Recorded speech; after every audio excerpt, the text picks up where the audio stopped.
February 8, 2021. Hindi ko alam ano pumasok sa isip ko at nagsusulat na ako ng ganito kahit hindi ako sigurado kung magkakatuluyan ba tayo. What's on your mind? I see that you are struggling. Una sa lahat, ako ay napapasalamat sa Panginoon dahil ako ay pinagkalooban ng isang katulad mo para kumpleto ang buhay ko.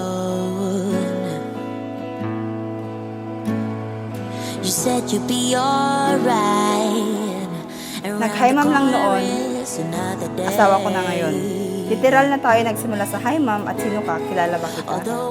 Aminadong ako'y masungit, subalit ewan, ba't ako sa'yo'y walang galit?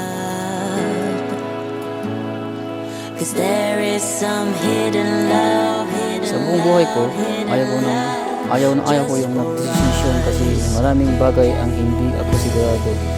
Pero ngayon, kung may decision man ako sa buhay na alam kong tama at hindi ako nagsisisi, ito ay yung makasama kang hawak ko.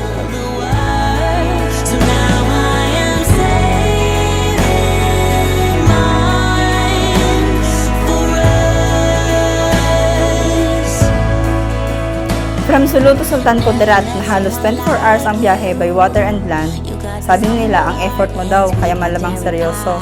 Kaya plus points ka sa mga kasama ko sa trabaho.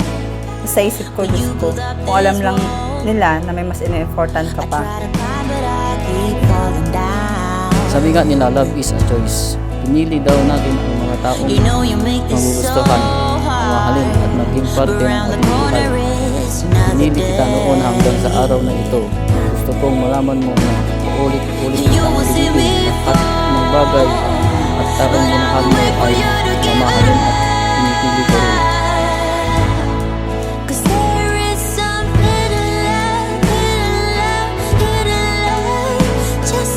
Mahal ko, thank you for making us up to this far.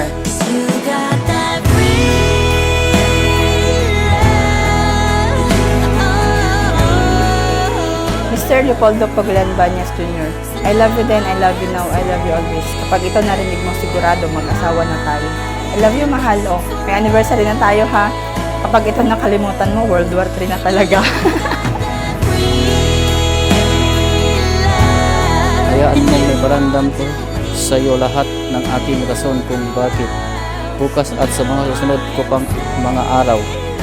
Hanggang sa dapit hapon ng aking buhay. Ikaw ang gusto kong makasama. Mahal na mahal kita.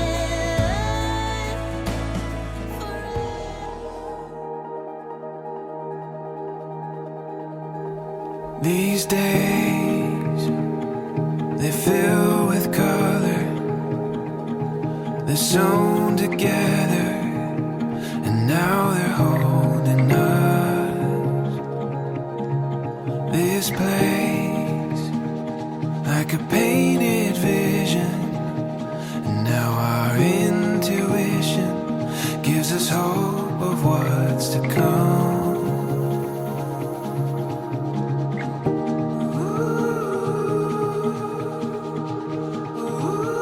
We are running free. We are running free. We are running free. There's a rush